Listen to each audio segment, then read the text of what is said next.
Halo sedulur kabeh, semoga panjenengan hari ini diberi ketenangan, kesehatan, dan kelapangan rezeki. Semoga apapun yang sedang panjenengan perjuangkan, pelan-pelan dipermudah dan dikabulkan.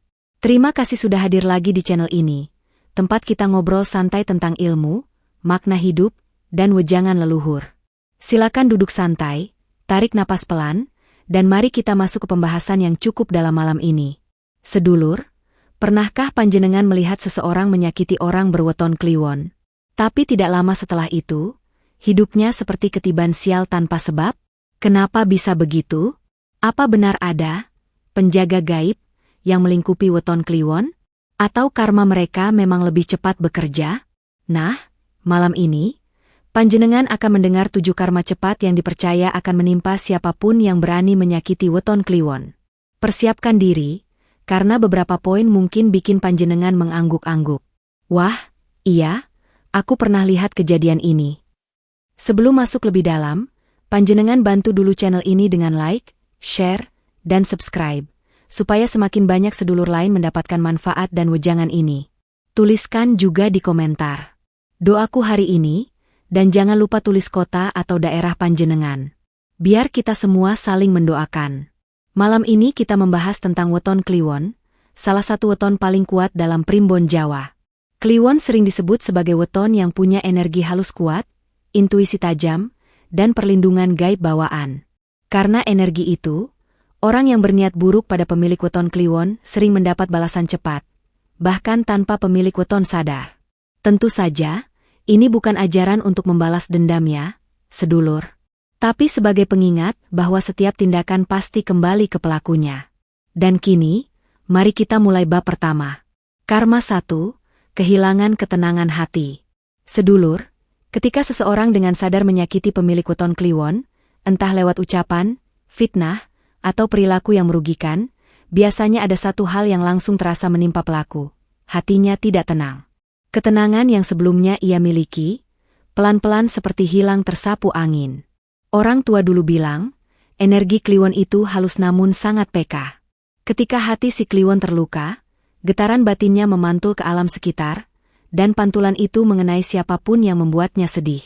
Pelaku biasanya tidak menyadari perubahan ini. Awalnya hanya gelisah kecil, lalu berkembang menjadi rasa was-was yang tidak jelas asalnya. Tidur jadi sering terbangun, pikiran sulit fokus, emosi meledak hanya karena hal kecil. Bahkan ada yang merasa seperti ada sesuatu yang mengikutinya. Bukan hantu, tapi beban batin hasil dari karma perbuatannya sendiri. Dalam beberapa kasus, orang yang menyakiti weton kliwon merasa hidupnya tidak lagi seimbang. Hubungan dengan orang lain mudah panas, pekerjaan terasa berat, dan keputusan-keputusan kecil pun sering salah. Semua itu bukan karena si kliwon membalas, tetapi karena energi ketidakadilan selalu mencari jalannya untuk kembali kepada pelaku. Tetua Jawa sering memberi wejangan. Wong sing gawe lara ati, atine dewe ora bakal ayem. Artinya, orang yang membuat orang lain sakit hati, hatinya sendiri tidak akan damai. Ketenangan itu bukan hadiah. Ia adalah cermin dari kebersihan hati. Dan ketika seseorang mengusik hati pemilik weton kliwon, yang terkenal jujur dan sensitif, alam seperti cepat memberi pengingat bahwa menyakiti orang lain hanya akan membuat hidup sendiri semakin berat. Karma 2, urusan lancar jadi buntu. Sedulur, salah satu hal yang paling sering terjadi pada orang yang menyakiti weton kliwon adalah berubahnya alur hidup mereka secara tiba-tiba. Sesuatu yang sebelumnya lancar, mulus, dan tanpa hambatan, mendadak menjadi buntu. Seolah-olah ada tembok tak terlihat yang berdiri di depan mereka. Energi bawaan weton kliwon itu unik. Banyak tetua Jawa percaya bahwa kliwon memiliki restu alam yang membuat langkah hidupnya condong dipermudah. Ketika ada orang yang niatnya buruk, menipu, memfitnah, atau menghalangi rezeki pemilik kliwon, energi restu itu bukan hilang, tapi justru berbalik arah. Ibarat sungai, arusnya berubah menjadi pusaran yang menyeret si pelaku. Biasanya tanda-tandanya muncul pelan-pelan. Misalnya, pekerjaannya yang tadinya stabil tiba-tiba penuh masalah. Rencana yang sudah disusun rapi selalu gagal di detik terakhir. Atau usaha yang sedang naik daun, mendadak sepi tanpa alasan jelas. Bahkan ada yang mengalami kerugian beruntun. Uang hilang, barang rusak, proyek batal, atau peluang besar lepas begitu saja. Padahal sebelumnya semua terlihat aman. Tetua dulu sering menasihati, rezeki itu bukan hanya soal usaha, tapi tentang kebersihan niat. Dan ketika niat seseorang kotor, apalagi menyakiti orang yang auranya tajam seperti Kliwon, alam seakan tidak memberi izin langkahnya untuk maju. Yang lebih menarik, pemilik Kliwon sering tidak sadar jika ia sedang dizalimi. Ia hanya menjalani hidup seperti biasa. Sementara pelakunya merasakan kehidupan bak jalan macet. Tidak bisa maju, tidak bisa mundur, hanya membuat stres. Inilah bentuk karma, bukan hukuman, tapi pantulan energi dari tindakan tidak adil. Maka hati-hatilah. Ketika seseorang mencoba menghalangi rezeki orang lain, rezekinya sendiri yang tertutup. Dan jika itu dilakukan pada weton Kliwon, efeknya biasanya datang jauh lebih cepat daripada yang dibayangkan. Karma 3, dikhianati orang dekat. Karma ketiga ini termasuk yang paling sering muncul dan paling menyakitkan. Orang yang menyakiti weton Kliwon biasanya tidak hanya mendapat balasan dari luar, tapi justru dari orang-orang terdekatnya sendiri. Entah itu pasangan, sahabat, keluarga, atau rekan kerja yang selama ini dia percaya. Sedulur, weton Kliwon itu punya sifat dasar, tulus, peka, dan tidak suka pura-pura. Mereka menjaga hubungan dengan hati, bukan kepentingan. Maka ketika seseorang mengkhianati ketulusan itu, alam seakan menyeimbangkan kembali dengan cara membuat pelaku merasakan rasa sakit yang sama, melalui orang yang ia sayangi. Bentuknya macam-macam. Ada yang mengalami pasangan berubah sikap tiba-tiba. Ada yang diselingkuhi. Ada yang sahabatnya sendiri menusuk dari belakang. Bahkan ada yang dikhianati keluarga soal uang atau kepercayaan. Dan yang paling ironis, pelaku tidak sadar bahwa itu adalah pantulan dari perbuatan buruknya pada weton Kliwon. Tetua Jawa mengatakan, "Sing awu-awu marang lian, bakal tiba marang awake dewe." Artinya, siapapun yang berbuat dusta atau melukai hati orang lain, akan menerima hal yang serupa pada dirinya. Karma ini bukan karena Kliwon membalas dendam atau mendoakan buruk. Justru karena Kliwon biasanya ikhlas, diam, dan tidak mengeluh. Namun, keikhlasan itu sering membuat alam yang bekerja menggantikan. Energi Kliwon yang jujur dan sensitif, membuat ketidakadilan mudah terpantul kembali pada pelakunya. Pelaku sering bingung. Kenapa orang yang paling saya percaya justru menyakiti saya? Kenapa kok keluarga sendiri jadi berubah? Dia tidak sadar, itulah cara alam mengembalikan pelajaran bahwa menyakiti hati orang baik, terutama yang wetonnya kuat seperti Kliwon, selalu memiliki harga.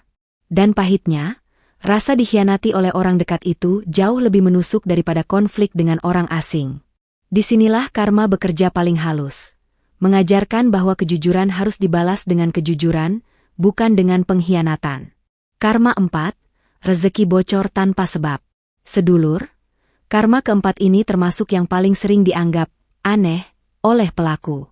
Ketika seseorang dengan sengaja menyakiti pemilik weton Kliwon, entah merebut haknya, memanfaatkan kebaikannya, atau merugikan secara materi, balasannya sering muncul dalam bentuk kebocoran rezeki yang tak bisa dijelaskan logika. Awalnya pelaku merasa hidupnya berjalan normal. Uang masuk seperti biasa, pekerjaan tetap ada, usaha masih jalan. Tetapi perlahan-lahan ia mulai merasakan sesuatu yang aneh. Uang terasa cepat habis tanpa disadari. Ada saja pengeluaran mendadak, motor rusak, barang hilang, anak sakit-sakitan, atau tagihan muncul bertubi-tubi.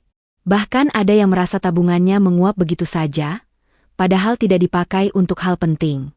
Tetua Jawa menyebutnya, rezeki sing ora dadi barang, rezeki yang tidak menjadi keberkahan. Semua yang dia dapatkan seperti salah arah, tidak bisa menetap di tangan. Dan yang lebih berat lagi, semakin dia berusaha menambah pemasukan, semakin banyak pula yang harus dikeluarkan. Hidup jadi seperti memegang pasir. Semakin digenggam kuat, semakin cepat bocor dari sela-sela jari. Ini terjadi karena satu hal, rezeki itu bagian dari energi. Ketika seseorang menzalimi pemilik weton Kliwon, ia sedang mengotori aliran energinya sendiri. Kliwon dikenal punya aura perlindungan dan pantulan yang kuat. Jika haknya diambil atau ia disakiti dengan niat buruk, alam biasanya akan menutup sebagian pintu rezeki si pelaku sebagai bentuk keseimbangan. Anehnya, pemilik weton Kliwon jarang membalas atau menagih kerugian. Mereka hanya diam, mungkin sedih, tapi tidak menyimpan dendam. Justru karena diam itulah, karma bekerja cepat. Alam seakan berkata, hak orang lain tidak akan pernah menjadi milikmu. Dan pelakunya menerima pelajaran itu lewat kebocoran rezeki yang berkepanjangan. Pada akhirnya, pelaku sering bertanya-tanya, kenapa hidup saya terasa semakin berat? Kenapa uang saya tidak pernah cukup? Jawabannya ada pada tindakannya sendiri. Siapapun yang mengambil hak orang lain, terutama yang wetonnya kuat seperti Kliwon, akan merasakan bahwa rezeki bukan sekadar soal uang masuk, tapi soal keberkahan yang mengiringinya. Karma 5, rasa malu yang memalukan. Karma kelima ini sifatnya halus tapi sangat menusuk. Orang yang mempermalukan, merendahkan, atau menyebarkan aib pemilik weton Kliwon, seringkali justru mengalami rasa malu yang lebih besar pada waktunya. Dan biasanya, rasa malu itu muncul di tempat dan momen yang tidak terduga. Pemilik weton Kliwon itu cenderung jujur, apa adanya, dan tidak suka membuat masalah. Mereka tidak pandai bersandiwara. Maka ketika seseorang merendahkan atau mempermalukan mereka di depan orang lain, luka itu tertanam dalam-dalam. Namun, berbeda dengan weton lain, Kliwon bukan tipe yang membalas dengan ucapan atau emosi. Mereka diam saja. Tapi justru dalam diam itulah energi karma mulai bekerja. Pelaku yang merasa dirinya benar biasanya akan semakin berani. Ia menggunjing, memfitnah, atau mencari-cari kesalahan. Tetapi seperti pepatah Jawa, siapa nandur bakal ngunduh. Siapa menanam, dia yang akan memanen. Pada saat yang tepat, pelaku akan mendapat giliran untuk dipermalukan oleh alam. Contohnya banyak. Ada yang menuduh pemilik Kliwon melakukan kesalahan kecil, tetapi beberapa hari kemudian justru dia sendiri ketahuan melakukan kesalahan yang lebih besar. Ada yang menyebarkan cerita buruk tentang si Kliwon, namun akhirnya aibnya sendiri terbongkar tanpa ia duga. Bahkan ada yang merendahkan Kliwon di depan publik, lalu dipermalukan balik di tempat yang sama oleh kejadian yang lebih memalukan. Yang menarik adalah pola karmanya selalu terasa, tepat sasaran. Pelaku akan merasakan jenis rasa malu yang sama, bahkan lebih berat, dari apa yang pernah ia berikan. Dan biasanya terjadi di momen ketika ia benar-benar tidak siap. Saat rapat, acara keluarga, pertemuan kantor, atau di hadapan orang yang ingin ia impres. Tetua dulu berkata, lamunan ala marang lian bakal dadi cermin kanggo awakmu. Pikiran buruk terhadap orang lain akan kembali menjadi cermin bagi diri sendiri. Pemilik weton Kliwon tidak perlu melakukan apapun. Tidak perlu balas dendam. Energi kejujuran dan ketulusannya akan secara otomatis menyingkap kebenaran. Sedangkan pelaku akan belajar bahwa mempermalukan orang baik bukanlah kemenangan, melainkan awal dari rasa malu yang ia ciptakan sendiri. Karma 6, tidak berhasil menyentuh tujuannya. Sedulur, karma ke-6 ini seringkali membuat pelaku merasa frustrasi, karena apapun yang ia rencanakan untuk menjatuhkan pemilik weton Kliwon selalu berakhir gagal. Tak peduli seberapa rapi rencananya, seberapa licik taktiknya, atau seberapa besar niat buruknya, hasil akhirnya tetap sama, tidak pernah berhasil menyentuh tujuan. Weton Kliwon dikenal punya energi penjaga yang kuat. Bukan berarti pemilik Kliwon kebal masalah, tetapi mereka seringkali diarahkan menjauh dari bahaya. Jika ada seseorang yang berniat buruk, semesta seolah meletakkan pagar-pagar halus yang membuat niat jahat itu terpental sebelum menyentuh target. Bentuk kegagalan pelaku bermacam-macam. Ada yang sudah menyusun skenario menjatuhkan nama baik si Kliwon di tempat kerja, tapi justru dirinya yang ketahuan berbohong. Ada yang ingin mengambil kesempatan atau mengakali rezekinya, namun malah terbongkar dan mencoreng reputasinya sendiri. Bahkan ada yang mencoba menjebak secara halus, membuat si Kliwon terlihat salah, tapi rencana itu terbalik dan pelaku yang terpukul malu. Lucunya, kegagalan itu sering terlihat kebetulan, padahal sudah menjadi pola. Semakin keras pelaku mencoba, semakin cepat rencana itu hancur. Bahkan kadang sebelum ia melakukan apapun, ada saja halangan yang membuat niat itu tidak terlaksana. Seolah ada tangan tak terlihat yang berkata, "Cukup, jangan sentuh dia." Tetua dulu menyebut energi ini sebagai pangreksa, atau penjaga batin. Ini bukan mistis berlebihan, tetapi bentuk perlindungan alam bagi orang yang tidak suka membuat masalah dan tidak punya niat jahat. Kliwon terkenal dengan hati yang jernih dan tekad yang tulus. Itulah mengapa niat buruk orang lain sulit sekali menembus auranya. Bahkan ketika pelaku mencoba dari jalur lain, menghasut orang, memutarbalikkan fakta, atau memanfaatkan kelemahan si Kliwon, hasilnya tetap saja mental. Pada akhirnya pelaku hanya kelelahan dengan usahanya sendiri, sementara si Kliwon tetap melangkah seperti biasa, tanpa sadar bahwa ada bahaya yang tadi gagal menyentuhnya. Karma ini mengajarkan bahwa ketika niat dasar seseorang buruk, alam sendiri yang menutup pintunya. Dan jika hal itu ditujukan kepada pemilik weton Kliwon, pelakunya hanya akan menemui jalan buntu yang berulang-ulang. Karma 7, energi balik yang menimpa keluarganya. Sedulur, ini adalah karma paling dalam, paling berat, dan seringkali paling membuat pelaku tersadar. Ketika seseorang menyakiti pemilik weton Kliwon dengan niat yang benar-benar jahat, bukan sekadar salah paham atau emosi sesaat, balasannya kadang tidak langsung menimpa dirinya, tetapi memantul dalam bentuk masalah besar pada keluarganya. Inilah alasan tetua Jawa dulu selalu memperingatkan, yen gawe ala, ojo nganti keno kulawargamu. Jika berbuat buruk, jangan sampai keluargamu yang menanggungnya. Ketika weton Kliwon disakiti dengan sengaja, dibohongi, disabotase, ditipu, atau dijatuhkan dalam hal penting, energinya tidak hanya bergetar pada dirinya sendiri, tapi memantul kuat ke arah pelaku. Namun pantulan ini kadang menyasar titik paling sensitif, orang-orang yang pelaku sayangi. Bentuknya bisa bermacam-macam. Anak tiba-tiba sering jatuh sakit atau rewel tanpa sebab. Pasangan mengalami hambatan besar dalam pekerjaan atau usaha. Hubungan keluarga yang tadinya harmonis menjadi tegang. Atau muncul masalah mendadak yang menguras emosi, waktu, dan biaya. Yang lebih membuat pelaku bingung adalah masalah itu muncul tanpa hubungan langsung dengan si Kliwon. Tidak ada kaitan logis. Tidak ada koneksi peristiwa. Namun akar energi karmanya jelas, ketidakadilan yang ia lakukan sedang ditagih oleh semesta. Ini bukan berarti Kliwon mengutuk. Tidak. Justru pemilik weton Kliwon biasanya terlalu baik untuk membalas. Mereka hanya diam, menerima, dan mencoba melanjutkan hidup. Tetapi diamnya orang baik seringkali justru mengundang alam untuk turun tangan. Tetua mengatakan bahwa energi Kliwon seperti danau yang tenang. Jika seseorang melempar batu besar dengan niat jahat, riak yang muncul bisa memantul lebih jauh, bahkan menghantam hal-hal penting dalam hidup pelaku. Dan ketika keluarga ikut terkena dampaknya, barulah pelaku mulai merenung. Apa saya pernah menyakiti orang yang tidak pantas disakiti? Seringkali, jawaban itu adalah iya, dan orang itu adalah pemilik weton Kliwon. Karma ini hadir bukan untuk menghancurkan, tetapi untuk mengingatkan bahwa menyakiti orang yang hatinya bersih bisa mengundang pelajaran yang lebih besar daripada yang kita pikirkan. Dan pelajarannya tidak selalu datang melalui diri sendiri, tapi melalui orang yang paling kita cintai. Sedulur, dari panjangnya pembahasan kita hari ini, ada satu hal penting yang sebenarnya ingin disampaikan oleh wejangan leluhur, bahwa hidup ini berjalan dengan keseimbangan. Apapun yang kita tanam, entah itu kebaikan atau keburukan, cepat atau lambat akan kembali pada diri kita. Dan pada weton tertentu seperti Kliwon, pantulan itu cenderung bergerak lebih cepat, lebih jelas, dan seringkali lebih tepat sasaran. 7 karma yang tadi kita bahas bukan untuk menakut-nakuti, bukan pula untuk membuat pemilik weton Kliwon merasa lebih tinggi dari yang lain.